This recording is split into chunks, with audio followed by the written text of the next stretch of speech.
violenta em cima dessa área. E como? Mas ela estava tombada, eu falei para vocês, né? E aí um parênteses, o que foi esse tombamento? Esse tombamento foi um certo artifício que a gente usou.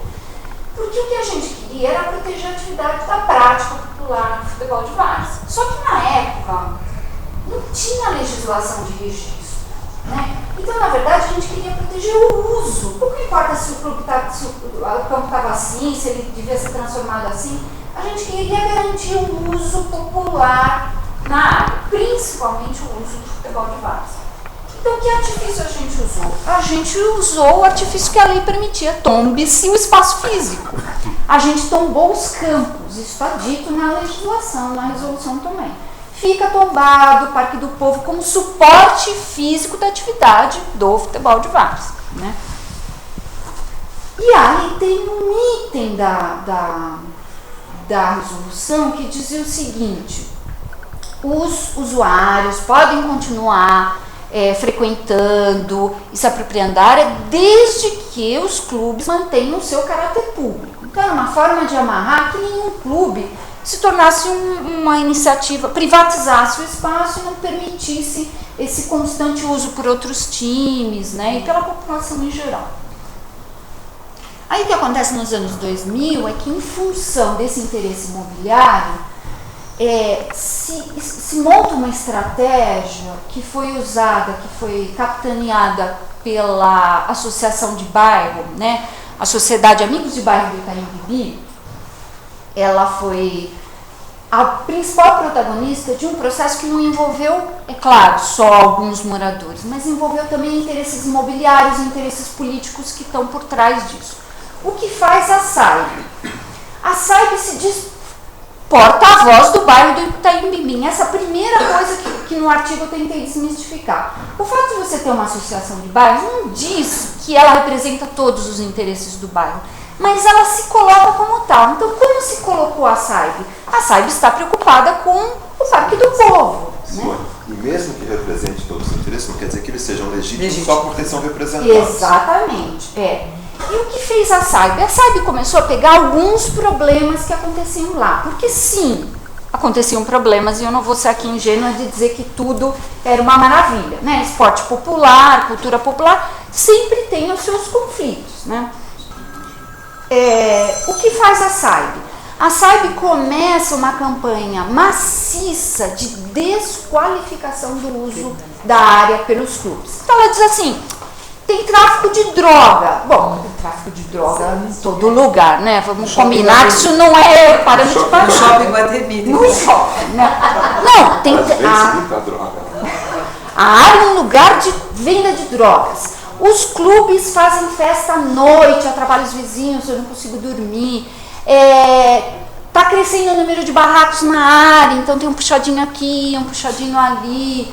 Eles estão privatizando a área porque eles estão cercando os campos, né? Então eles montaram uma estratégia de desqualificação e de colocar em evidências problemas que realmente existiam, mas que eram pontuais, quer dizer, e que podiam ser sanados, né? Com controle, com organização, podiam ser resolvidos.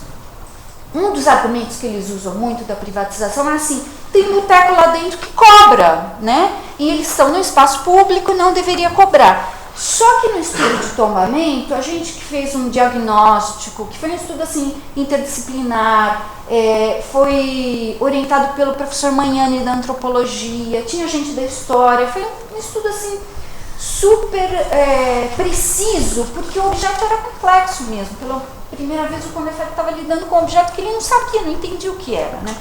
Então a gente se municiou de toda essa carga da USP, né? Dessa importância da USP.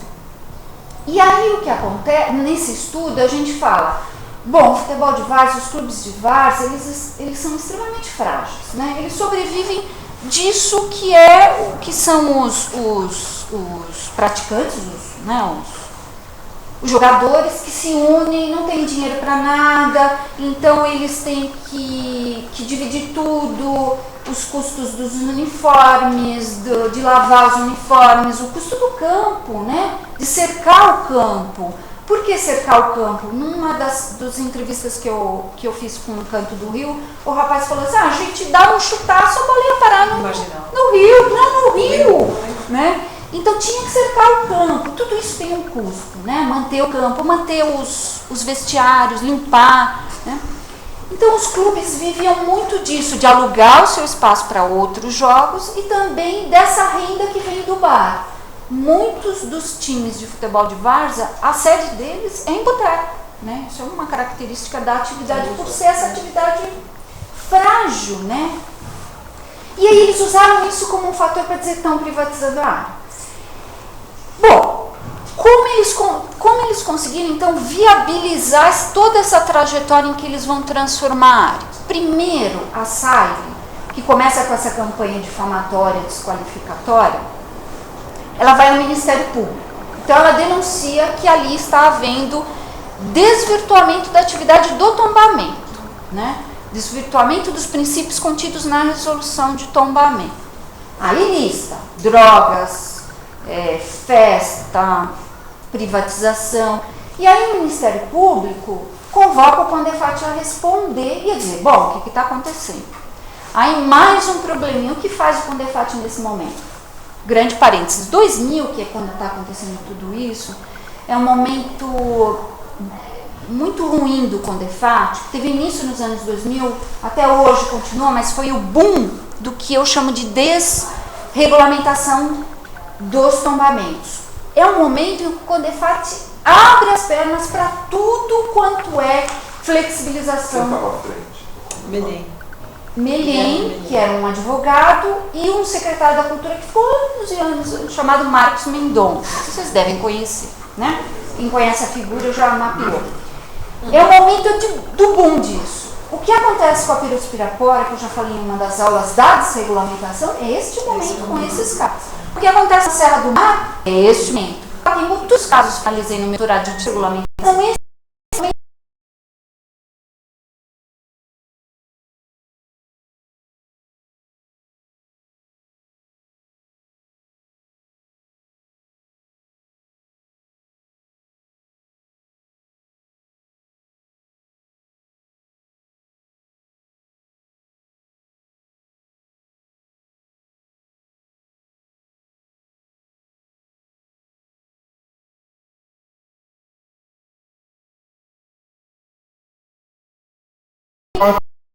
Naquele momento ele tinha uns funcionários contratados por tempo determinado lá.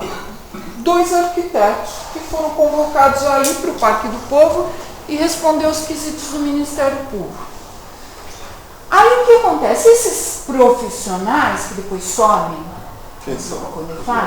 que os nomes estão lá no processo, mas não é gente conhecida, é gente que foi contratada assim para trabalhar como temporário. Não tinha relação nenhuma, não aprendeu o que é fazer tombamento, não foi estudar o que era patrimônio como nós estudamos, a história do CONDEFAT. Burocratas que foram lá responder para o Ministério Público. E o que eles fizeram? Eles chegaram no Parque do Povo e começaram a se preocupar com os barraquinhos. Aqui tem um barraquinho a mais, fotográfico. Aqui tem um puxadinho fotográfico. Eles fizeram, no parecer deles, tem mais de 150 registros fotográficos para mostrar isso. Os barraquinhos estão crescendo, a população está indo para lá, está aumentando a favela, eles estão privatizando, mostraram as cercas, enfim, eles montaram um quadro dramático. Não foram estudar o parecer que a gente fez do tombamento, para saber o que era esse objeto complexo, quem fez esse tombamento, quem estava lá, nada disso importava. Importava para eles era responder para o Ministério Público que a coisa estava feia, né? Então juntou a ação dessa associação chamada SAIB com uma inconsistência do ponto de vista de toda a trajetória do que foi o CONDEFAT, do trabalho que a gente fazia, né? Esses caras simplesmente jogaram no lixo isso. E aí juntou a fome com a vontade de comer. Eu tinha um argumento técnico, o Ministério Público estava recebendo um laudo do CONDEFAT dizendo que a coisa lá estava feia, né? E a SAIB atuando paralelamente, pressionando o Ministério Público, pressionando a Prefeitura, pressionando o CONDEFAT, com aquele quadro dramático, né? A SAIB, ela é uma associação, como foi de moradores do bairro bem endinheirados. Porque sabe o que ela fez? Ela contratou um advogado que abriu 11 ações individuais contra cada um dos clubes, contra o Circo Escola, contra o Teatro Vento Forte e contra os moradores. Foram 11 ações que foram pulverizadas, cada uma numa vara. Então, olha a estratégia. Se eu divido os casos, essa foi o primeiro fator de desmobilização. Desmobilizou todo mundo, porque cada um teve que se defender perante um juiz tal, né? Então perdeu aquela força de coesão que eles tinham nesses anos através da Associação Amigos do Parque do Povo. Eles já estavam, essa Associação Amigos do Parque do Povo já estava enfraquecida por problemas mil, né? Que são os problemas desse caráter popular, da falta de dinheiro. Então eles tinham um problema de organização. As ações estavam pulverizadas, ou seja, né, mamão com mel, tudo pronto para investir com essa transformação da área. Aí, em 2006, aí o que faz a SAIB? Olha como eles estavam imbuídos no espírito de tirar o povo dali. Além de mover as ações, eles contrataram um laudo pericial. E os profissionais que assinam laudo pericial, um é um engenheiro elétrico e de segurança do trabalho e o outro é um engenheiro civil. Gente, sem preconceito contra isso. A questão é assim, no estudo conduzido por um antropólogo que tinha geógrafos, tinha sociólogos, tinham arquitetos, historiadores, a gente tinha uma visão de um objeto complexo multidisciplinar e interdisciplinar. Eles contratam 2 engenheiros que nada entendem de patrimônio, de prática cultural, de cultura, de nada, para fazer um laudo pericial de uma área super complexa e problemática como essa. Aí não vou dizer para vocês o que os engenheiros encontraram, tudo irregular, puxadinho, obra, não sei o quê. Mas desse laudo eu destaquei uma das páginas que é bem interessante para ver o que está por trás dessa história. Está no 3º parágrafo ali, ó. Os imóveis inteiros vêm sofrendo depreciação em decorrência da utilização da área, através de ruídos indesejáveis gerados pelas festas, eventos, consequentemente aumento de trânsito no local, onde é agravada pela deterioração dos aspectos urbanos. Claro, gente. 194. Claro, gente, isso está no laudo. O valor das propriedades, os vizinhos estão reclamando e o valor das propriedades está caindo. Porque eu comprei a minha cobertura e ela está voltada para um monte de gente pobre jogando futebol lá, gritos, berros e uniformes. É isso que estava em jogo, era a questão imobiliária, da valorização, né? E com este laudo técnico acatado pela justiça, esse laudo pericial, né? Isso é uma das coisas que eu questiono no meu artigo. Perito é aquele que é especialista, né, na área aqui. Só pode ser. Então eu contrato o perito que é especialista em edificações para falar sobre edificações, né? Eu não contrato um perito que não sabe nada do objeto que está tratando para fazer um laudo pericial, mas a justiça parece que nem se importou com isso. Acatou o laudo pericial e aí foi o começo da transformação da área. Então, vai passar o próximo. O que aconteceu? Já era antes, então os campos, o teatro lá em cima, o circo no cantinho azul e o depois, né? Com essa ação na justiça, em 2006, a prefeitura, na gestão do Kassab e continuidade do Serra, vai lá da noite de um feriado, no começo do dia, vai lá com seus tratores e passa o trator em cima de tudo, de todas as instalações, destroem os campos, destroem os vestiários, a sede social dos clubes. Isso foi no começo da manhã, num dia de feriado, e o pessoal do Canto do Rio que eu encontrei depois relata assim, nossa, eles chegam a quase chorar dizendo desse dia. Diz que os caras chegaram lá com uma violência incrível, eles queriam levar os troféus que o clube ganhou, eles queriam levar os uniformes e chegaram lá para botar tudo abaixo, né? Agora, o interessante, que até agora ninguém percebeu, Justiça, Ministério Público, nem Condefat, é que a prefeitura faz isso ilegalmente. Primeiro, não tinha autorização do Condefat para fazer isso. Era a primeira coisa. O bem estava tombado, ela fez sem autorização do Condefat. Mas o Condefat resolve fechar os olhos para isso. Segundo, que é mais grave ainda, ela não era proprietária da área. Como a prefeitura entra com um trator na área de terceiros e vai assim demolindo coisas?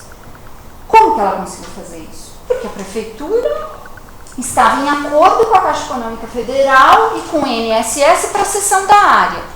2 meses depois, o Kassab vai lá com o cara da Caixa e ele recebe, ele assina a cessão da área. Mas 2 meses antes ele já ocupa a área e já demole as construções. Quer dizer, duplamente ilegal do ponto de vista do patrimônio e do ponto de vista do Código Civil. Não podia ter feito isso. Mas o Ministério Público parece que dormiu, né? Nem percebeu. E aí o que acontece é que em 2007, quando o parque já estava assim pronto, o Condefat aprova a obra. Agora, alguma sanção, alguma compensação? Nada. Os técnicos alertaram. Demoliram, acabaram com os campos estavam tombados. Mas há uma produção da legalidade dentro do Condefat que... E é um parque urbano vizinho, hoje funciona como parque, mas para Cooper, para outras coisas. E mais um detalhe, quem fez esse parque? Em 2006, quando a prefeitura entra com um trator rapidinho para começar a fazer o parque, ela não tinha dinheiro para fazer parque nenhum. Quem deu dinheiro... Vocês conhecem um shopping lá perto, feito pela W Torre, Shopping JK, um dos mais chiques de São Paulo, ou o mais chique de São Paulo? De frente para o parque, essa construtora W Torre é que deu dinheiro para que a prefeitura fizesse o parque, que ela não tinha recursos em orçamento. Né? Então a gente percebe aí as articulações entre o público e o privado na produção de um novo espaço, que esse aqui, ó, não tem nada a ver com aquele patrimônio tombado. Agora eu pergunto para vocês, e a resolução de tombamento? Ela está lá, bonitinha no Condefat. Está lá, ninguém mexeu nela. E ela diz o seguinte, ficam tombados os campos como suporte material do futebol de várzea. Né? E assim que ocorre a desregulamentação. Pode passar só uma cena, esse é o novo parque. Esta foto eu tirei em janeiro de 2013, no verão em São Paulo, né? Que todo mundo conhece na portuguesa, tem parque de verão, as crianças estão lá, as mães estão lá, né? Vazio. Né? Tinha 2 ou 3 caras correndo, uma empregada passando com um cachorrinho lá da casa dela, e mais ninguém, um parque vazio, né? E então a gente mudou o nome também, hoje é o nome de um fulano de tal, né? Na aprovação que o Condefat deu em 2007, estava no parecer que ia ser feito um memorial do futebol de várzea, que nunca foi feito. Então a gente anda lá, quem anda lá, simplesmente não conhece essa história, nunca vai saber que o pai da Sueli levava as 2 meninas enquanto jogava bola, que você jogou bola, porque não tem nenhuma menção ao futebol de várzea lá. Então isso é apagamento de memória.